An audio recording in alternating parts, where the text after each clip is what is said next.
무겁고 육중한 금고문이 마침내 그의 앞에서 소리를 내며 열립니다. 아버지가 평생을 바친 회사, 태풍상사의 사장실. 하지만 아들 강태풍에게는 이곳은 그저 벗어나고 싶었던 감옥과도 같았죠. 아버지의 갑작스러운 죽음 뒤 남겨진 것은 빚더미뿐. 그는 이 금고 안에 모든 것을 해결해줄 현금이 들어있으리라 마지막 희망을 걸었습니다. 어둠이 깊게 깔린 금고 안으로 태풍은 떨리는 손을 뻗습니다. 차가운 돈다발의 감촉 대신 손끝에 닿는 것은 먼지 쌓인 종이 뭉치들. 그의 손에 들려나온 것은 기대했던 현금이 아닌 낡고 해진 적금 통장 수십 개였습니다. 순간 그의 얼굴에 실망과 허탈함이 스쳐 지나갑니다. 하지만 통장 표지에 적힌 익숙한 이름을 발견한 순간 태풍은 숨을 멈춥니다. 강태풍 귀하. 자신의 이름이었습니다. 떨리는 손으로 다음 통장을 넘기자 김미선 귀하, 박 부장 귀하, 아버지와 함께 회사를 지켜온 직원들의 이름이 차례대로 나타납니다.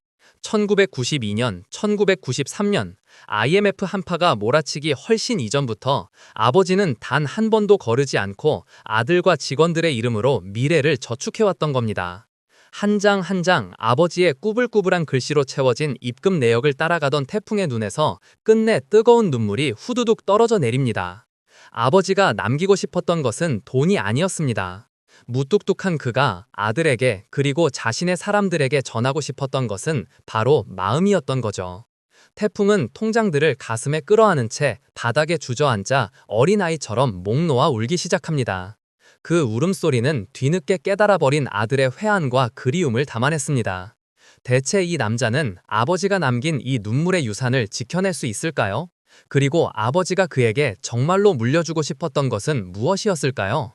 1997년 겨울 IMF 외환위기라는 거대한 태풍이 대한민국을 덮치기 직전이었습니다. 태풍 상사의 강 대표는 부도난 어음 때문에 사태가 심각해졌음을 깨닫고 결국 직원들에게 이번 달 급여 지급이 늦어질 수 있음을 고개 숙여 사과합니다. 모든 개인 자금을 털어 거래처를 막아보려 했지만 역부족이었습니다. 그 극심한 스트레스 속에 강 대표는 사장실에서 결국 쓰러져 병원으로 옮겨집니다. 철없는 아들 강태풍은 그제서야 병상에 누운 아버지의 곁을 지키지만 그의 세상은 아직도 태풍 상사와는 거리가 멀었습니다. 그때 나이트클럽에서 친구들이 위험에 처했다는 다급한 연락을 받습니다. 친구는 내가 지킨다는 오만한 정의감에 사로잡힌 태풍은 잠시만 다녀오겠다며 아버지를 홀로 두고 병실을 나섭니다. 아버지를 향한 최소한의 책임감보다 자신의 영역인 화려한 밤거리의 의리가 더 중요했던 것입니다. 하지만 시간은 그를 기다려주지 않았습니다. 태풍이 친구를 구하기 위해 밤을 헤매는 사이 병실에서는 아버지가 끝내 숨을 거두었습니다. 그리고 그 시각 모든 뉴스는 대한민국 정부가 IMF에 구제금융을 신청했다는 사실상의 국가 부도 소식을 일제히 타전했습니다. 태풍이 병원에 뒤늦게 돌아왔을 때 어머니는 울부짖으며 그에게 소리쳤습니다. 네 아빠 이렇게 되는 줄도 모르고 어디 갔다 왔느냐? 어디 갔어? 태풍은 아버지의 마지막 순간을 지키지 못했다는 회한과 온 나라가 무너지는 충격 속에서 망연자실합니다. 장례식은 슬픔 속에서 치러지기는커녕 곧 아수라장으로 변했습니다. 아버지의 죽음 소식을 듣고 빚쟁이들이 몰려온 것입니다. 장례식 입구에서는 부의금함을 지키려는 태풍의 친구 왕남모와 강 사장이 미수가 넘쳐서 뒤로 넘어갔다, 저거라도 챙겨야 한다고 소리치는 거래처 사장들 간의 격렬한 실랑이가 벌어집니다. 태풍은 그 혼란을 냉소적인 눈빛으로 바라보며 남모에게 그거 그냥 줘버려. 돈 받으러 오셨다는데 오죽하면 저러겠냐. 같이 얼굴 보고 일하던 사람이 저 안에 차갑게 누워있는데 인사 한번 할 시간이 없을까. 저 따위 돈 몇 푼 때문에 라며 허탈하게 말합니다. 아버지와 회사를 향한 그의 분노와 격렬이 담긴 냉담한 반응이었습니다. 바로 그때 태풍 상사의 격리 오미선이 조용하지만 단호하게 등장합니다. 그녀는 거래처 사장의 미수금 주장을 반박하며 이건 태풍 상사 공금이 아니라 사장님 때 개인 자금인데 이거 가져가면 절도인 건 아시냐? 라고 법정 논리를 세세하게 짚어내 부의금함을 지켜냅니다. 태풍이 회사에 대해 아무것도 모른 채 냉소하고 있을 때 나이는 어리지만 누구보다 태풍 상사를 이해하고 지키려는 아버지의 첫 번째 조력자가 강렬하게 등장한 것입니다. 아버지의 죽음, 국가부도, 빚더미 모든 것이 한꺼번에 태풍을 덮쳤습니다. 그는 절망 속에서 아버지의 유품을 정리하다가 가족사진 액자 뒤편에서 낡은 열쇠 하나를 발견하고 희미한 희망을 품습니다. 이 열쇠가 인도한 것은 사무실 구석에 놓인 비밀 금고. 태풍은 확신했습니다. 아버지가 이 위기를 벗어날 마지막 희망, 거액의 돈이 금고 안에 숨겨져 있을 거라고 말입니다. 태풍은 필사적으로 금고의 비밀번호를 풀기 위해 고군분투합니다. 아버지의 생일, 자신의 생일, 어머니와의 결혼기념일, 생각나는 모든 숫자를 조합해 다이얼을 돌려보지만 금고는 꿈쩍도 하지 않았습니다. 희망은 초조함으로 변하고 그는 열리지 않는 금고 앞에서 무력하게 주저앉습니다. 마지막 지푸라기라도 잡는 심정으로 태풍은 장례식장에서 회사를 지켜냈던 격리 오미선을 찾아갑니다. 혹시 아버지가 자주 쓰시던 숫자 뭐라도 아는 거 없어요? 그리고 미선은 잠시 생각을 해본다. 강태풍 씨, 회의실에 걸려있는 액자에 뭐라고 써있는지 보셨어요? 100년계, 사장님 꿈은 100년 기업을 만드는 거였어요. 미선은 그렇게 말한 뒤 태풍에게 금고의 4자리 비밀번호를 알려줍니다. 100년이 되는 해, 2072년. 태풍은 미선이 알려준 숫자를 가지고 다시 금고 앞으로 달려갑니다. 손을 떨며 다이얼에 2072를 입력하자 마침내 철컥 하는 소리와 함께 금고의 문이 열립니다. 태풍은 흥분과 기대감으로 금고 안을 확인합니다. 하지만 그의 눈앞에 펼쳐진 것은 예상했던 거액의 돈 뭉치가 아니었습니다. 대신 낡은 고무줄로 묶여있는 수많은 적금 통장 뭉치였습니다.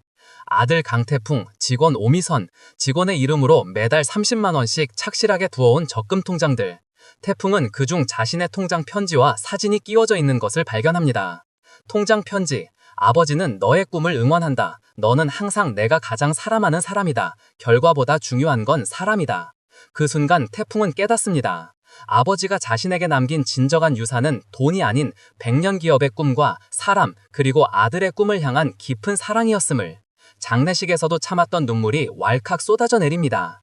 아버지가 자신을 믿고 있었다는 마지막 메시지, 태풍이 잘 해낼 거야, 부탁한다는 유언을 미선으로부터 다시 전해들은 태풍은 아버지의 뜻을 되새기며 절망 속에서 일어나 태풍 상사의 사람들을 지키겠다는 결심을 합니다. 이튿날 태풍은 화려한 오렌지족 스타일을 버리고 완전히 달라진 모습으로 태풍 상사에 출근합니다. 그는 미선에게 일 좀 배우고 싶다고 도움을 청하며 아버지의 유산인 태풍 상사를 지키는 새로운 삶을 시작합니다. 아버지의 금고 속에서 100년 기업의 꿈을 발견한 강태풍은 이제 철부지 아들이 아닌 태풍 상사의 사원으로 첫 발을 내디뎠습니다. 그는 아버지의 오른팔이었던 격리 오미선에게 겸손하게 도움을 청했습니다. 태풍은 미선 그리고 납품 담당 직원 고마진과 함께 인천 컨테이너 부두로 향합니다. 물건이 제대로 들어왔음을 확인한 후 이들은 대방섬유 본사로 향합니다. 먼저 도착한 것은 태풍과 미선이었습니다. 사무실에서 고마진을 기다리던 태풍은 문득 주변을 돌아보며 이상한 점을 발견합니다. 회사는 겉으로는 번지르르 했지만 뭔가 인위적이고 낯선 기운이 감돌았습니다. 태풍의 눈에 들어온 것은 바로 사무실의 모습이었습니다. 이상하다? 회사를 옮긴 지 얼마 안 됐나? 왜 이렇게 세월의 흔적이 없지? 아버지의 낡은 사무실에서 오랜 시간을 보냈던 태풍의 눈에는 대방섬유의 사무실은 너무나도 깨끗하고 새 것 같았습니다. 십수년간 무역업을 해온 기업의 사무실치고는 물때 묻은 흔적, 낡은 장부의 무게, 오랜 직원들의 잔재 같은 삶의 흔적이 전혀 느껴지지 않았던 것입니다. 결정적인 증거는 태풍의 손에 잡혔습니다. 무심코 책상 밑을 살피던 태풍은 전화선이 본체에서 뽑혀있는 것을 발견합니다. 급하게 야반 도주를 했거나 연락 주저를 위해 의도적으로 연결을 끊은 부도 직전 기업의 징후였습니다. 아버지의 금고 속 사람의 가치를 깨닫고 처음으로 회사의 생존을 위해 현장에 나섰던 강태풍. 그는 서류의 위험성을 계산하는 단계를 넘어 현장의 촉으로 거대한 위기를 감지해낸 것입니다. 태풍은 미선에게 다급하게 설명할 시간도 없이 곧 도착할 납품 화물 트럭을 막기 위해 쏜살같이 사무실을 박차고 나섭니다. 이미 시내로 접어든 화물 트럭, 태풍은 전속력으로 달려가 트럭이 오는 길목에 서서 온몸을 던져 막았습니다. 그의 무모하지만 절박한 외침이 도시의 소리 속을 찢고 울려 퍼집니다. 강태풍은 지금 철없는 아들의 오명을 벗고 태풍 상사의 가장으로서 회사를 구하기 위한 첫 번째 사투를 벌이고 있습니다. 강태풍은 대방섬유 납품 화물 트럭이 오는 길목에 온몸을 던져 막았습니다. 트럭은 급정거했고 경적 소리가 도시를 뒤흔들었습니다. 뒤따라오던 납품 담당 직원 고마진이 격렬하게 뛰어옵니다. 이봐, 강태풍씨, 지금 여기서 뭐 하는 짓이야? 당장 안 비켜. 이 납품 하나라도 성공해야 우리가 숨통이 트인다고. 고마지는 분노에 차 태풍을 끌어내려 했지만 태풍은 아스팔트 위에서 끈질기게 버텼습니다. 몸은 더러워지고 상처가 났지만 그의 눈빛은 필사적이었습니다. 이거 미수예요. 물건 받자마자 튀려는 거라고요. 대방섬유 사무실에는 세월의 흔적이 없었어요. 전화선도 뽑혀 있었다고요. 자, 여기까지 태풍 상사 1, 2회의 내용이었습니다. 그럼 앞으로 3회의 내용은 어떻게 전개될까요? 저희 N차원 예고편에서 이어서 진행하겠습니다. 고마지는 태풍의 세월의 흔적 타령이 뜬구름 잡는 소리라며 믿지 않으려 했습니다. 하지만 납품을 막아서는 태풍의 무모함과 절박함이 고마진을 잠시 멈칫하게 했습니다. 그때 현장에 뒤늦게 도착한 오미선이 상황을 정리했습니다. 미선은 강 대표에게서 배운 특유의 침착함으로 대방섬유 사무실로 전화를 걸어봅니다. 당연히 연결되지 않았고 미선은 곧바로 다른 무역거래처에 연락을 돌립니다. 대방섬유 최근 수상한 움직임이 있었다라는 미선의 보고에 고마진의 얼굴은 사색이 됩니다. 미선은 납품 계약서를 펼쳐들고 차분하게 설명합니다. 지금 납품을 강행하면 우리에게 돌아올 건 70일짜리 부도난 어음뿐입니다. 강태풍 씨 말이 맞아요. 결국 납품 트럭은 미수 위험을 피하고 태풍 상사 창고로 회차했습니다. 트럭이 무사히 돌아오자 창고에 남아있던 직원들은 안도의 한숨을 내쉬며 태풍을 맞이했습니다. 비록 거액의 현금을 침기진 못했지만 태풍 상사는 IMF 시기에 가장 치명적인 미수금 폭탄을 피할 수 있었습니다. 고마지는 복잡한 심경으로 태풍을 바라봅니다. 그는 태풍의 오렌지족 시절을 누구보다 싫어했지만 이제 아스팔트에 드러누워 회사를 구한 사원 강태풍을 인정하지 않을 수 없었습니다. 고마워, 강태풍 씨. 고마지는 짧게 감사를 표했지만 여전히 태풍의 등 뒤에는 그의 알 수 없는 질투와 열등감의 그림자가 드리워져 있었습니다. 태풍은 비로소 아버지의 자리에 앉아봅니다. 낡은 의자에 기대 앉은 그의 눈앞에는 미수금 폭탄을 겨우 모면했음에도 불구하고 태풍 상사를 짓누르는 거대한 IMF 부채가 선명하게 보입니다. 한 번의 성공은 태풍에게 승리의 기쁨 대신 앞으로 자신이 짊어져야 할 100년 기업의 무게를 깨닫게 했습니다. 태풍은 아버지의 통장 편지를 꺼내봅니다. 결과보다 중요한 건 사람이다. 태풍은 이제 돈이 아닌 직원들을 지키기 위한 다음 싸움을 준비해야 합니다. 대방섬유 납품 저지 성공은 태풍 상사에 작은 안도감을 주었지만 IMF 외환 위기와 아버지의 사업 실패로 인해 남은 빚더미는 여전히 태풍 상사를 짓누르는 거대한 그림자였습니다. 태풍은 아버지의 의자에 앉아 밤새껏 부채 관련 서류들을 뒤적였고 그 무게감에 압도됩니다. 그는 이제 아버지의 유산이 100년 기업의 꿈만은 아님을, 곧 직원들의 생계와 회사 전체의 빚이라는 무거운 현실임을 깨닫습니다. 태풍 상사에 남은 것은 숨 쉴 틈 없는 부채뿐이었습니다. 태풍은 경리 오미선을 찾아가 단도직입적으로 묻습니다. 미선 씨, 우리가 지금 이 상황을 벗어날 유일한 방법은 뭐예요? 빚을 갚는 것 말고 회사를 살리는 방법이요. 미선은 냉정하게 답했습니다. 지금 우리 회사의 신용도는 바닥입니다. 국내 대형 거래는 불가능해요. 유일한 길은 리스크가 크더라도 마진이 높은 틈새 해외 시장을 뚫는 것뿐입니다. 아버지의 100년 개업 꿈을 물려받은 태풍은 절망 대신 투지를 불태웁니다. 그는 아버지의 낡은 거래 장부를 뒤지다가 과거 강 대표가 러시아나 동유럽 등 불안정하지만 고마진을 남기는 시장에 납품했던 기록을 발견합니다. 당시 모든 회사가 꺼리던 리스크 트레이딩이었습니다. 태풍은 미선에게 이 계획을 제시하지만 납품 담당 직원 고마진의 맹렬한 반대에 부딪힙니다. 고마진은 여전히 태풍의 오렌지족 배경을 싫어하며 그의 판단을 믿지 않았습니다.